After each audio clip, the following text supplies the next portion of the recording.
She whispered, "You're still my everything," while she sneaked into his bed after work. I didn't know what to do with myself. The words she said to me earlier that evening had felt like they were supposed to heal something, to reassure me that everything was okay. Her hand in mine had felt warm, her eyes deep and earnest, and she had whispered those words like she was pouring all of her heart into them. "You're still my everything," she'd said. I believed her, at least for that moment. I thought we were working through things, that we were getting back to where we used to be. But the truth of it all slammed into me with the unmistakable ping of a notification on my phone. I've been hesitant to check, but I felt that familiar, gnawing unease in my stomach. Something wasn't right. It was a text from a number I didn't recognize, and at first I thought it might be spam. But then I read the message. "Just finished work. I'm heading over now. See you soon." My heart stopped. I couldn't move, couldn't breathe for a second. It was as if the floor had dropped out from under me. The words echoed in my mind, and I felt a familiar, sinking feeling in my stomach. She was supposed to be home by now. We were supposed to be reconnecting, talking things through. I'd taken the day off to spend time with her, to try to rebuild the trust we had been losing over the past few months. But instead, I was sitting alone on the couch, waiting for her while she was texting him. I knew it was him. I knew it without a shadow of a doubt. I had been hesitant to acknowledge it at first. That guy, the one she had been spending more time with, the one who always seemed to text her late into the night, the one I'd caught her laughing with a little too long. I told myself I was being paranoid, that it was just work, just friendship. But this wasn't just a friendly text. The message was intimate, familiar. The kind of text that people send when they're seeing each other more than they let on. I set the phone down, my heart pounding in my chest. For a moment, I wanted to pretend I didn't see it, to go back to believing in the sweet words she'd said to me just hours ago. But the truth was in front of me. I wasn't sure how much more of this I could take. The door creaked open then, and I instinctively turned to see her standing in the doorway, her face still flushed from work. She smiled, but it didn't reach her eyes. "Hey," she said, her voice soft but lacking the usual warmth. She walked in, dropped her bag by the door, and started pulling off her jacket. I stared at her, my body rigid. "You're late," I said, trying to sound calm, though I could feel my words vibrating with the tension inside me. "Yeah, sorry. Work was crazy," she said, still not meeting my eyes.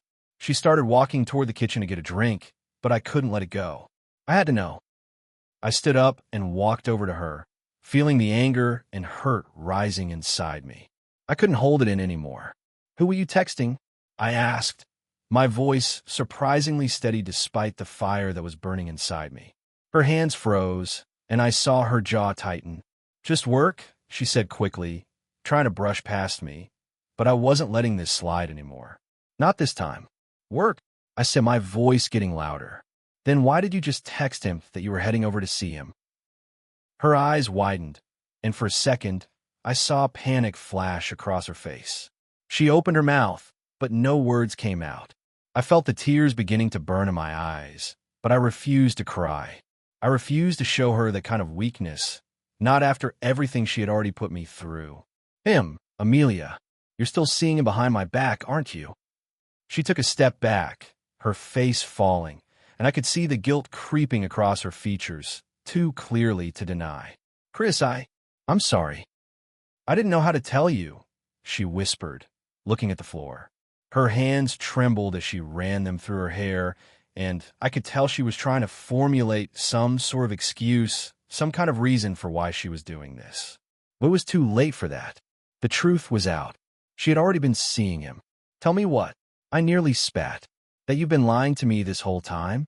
That while you were here telling me you loved me, you were planning to sneak in his bed tonight?" Her eyes filled with tears, but she didn't look at me. She kept her gaze fixed on the floor, her voice quiet but breaking. "I never meant for it to happen this way, Chris. I swear. It just had happened. We were just talking at first, and then it turned into something more, and I didn't know how to stop it." I could barely hear her words over the pounding in my head. "So, you've been lying to me this whole time? Sneaking around behind my back, making me think everything was okay when it wasn't?" She nodded, tears falling from her eyes now. "I'm so sorry. I never wanted to hurt you. I didn't know what to do. I've been so confused, Chris. I care about you. I do. But I don't know what's happened with us. And I didn't know how to let go. I couldn't take it anymore. I didn't want to hear her excuses. I didn't want to hear her sorry for the millionth time. I was exhausted. Exhausted from the lies, the confusion, the uncertainty. Let go. I repeated, shaking my head. You've already let go. You've been letting go for months. And I was too blind to see it. You've been seeing him while I've been here, waiting, hoping we could fix this.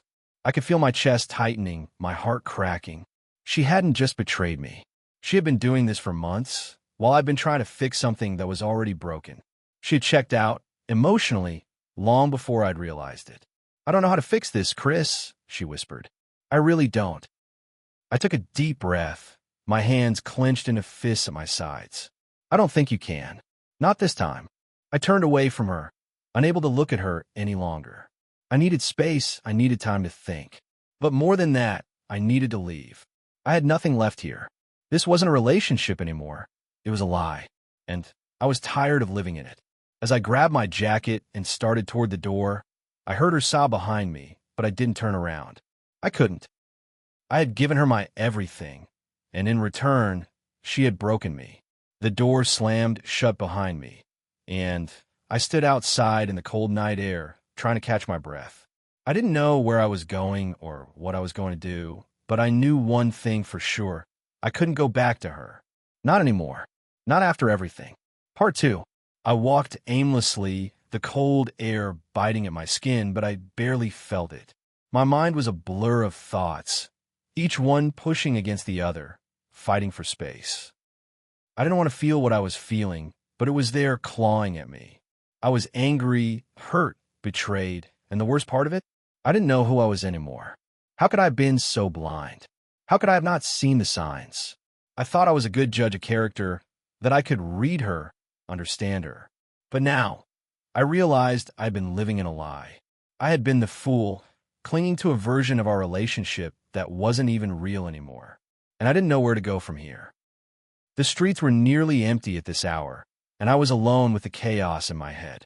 I thought about calling a friend, maybe someone who could talk me down from this spiral, but I didn't want to explain it. I didn't want to relive the whole thing again.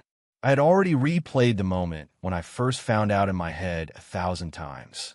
Her words, "You're still my everything," echoed in my mind like a cruel joke. How could she say that to me, knowing she was sneaking behind my back, giving someone else her time, her energy, her love? I stopped walking and leaned against a brick wall, my hand covering my face, tried to steady my breathing. My phone buzzed in my pocket, and I pulled it out without thinking. It was a message from her. "I'm so sorry. Please don't leave me. We need to talk." I stared at it for a second, the temptation to reply tugging at me.